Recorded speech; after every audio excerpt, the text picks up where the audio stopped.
veľmi číhajúci náš útočník sa k strele nedostal. Reva išiel do súboja s Mozerom. Ten ho zvalcoval pri mantineli a ešte použil hokejku ako hrazdu na krk nášho útleho útočníka. Samozrejme, naši sa okamžite pustili do ochrany brilantného technika.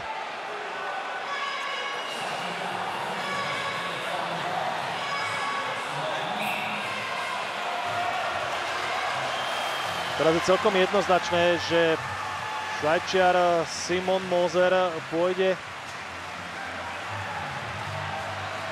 nie na trestnú lavicu, ale ešte pred skončením druhej tretiny teda inkasuje trest. Uvidíme, akej výške. Pravdepodobne tam boli udelené 2 tresty pre tohto hráča. Najskôr to bolo za použitie hokejky, ktorú dal medzi nohy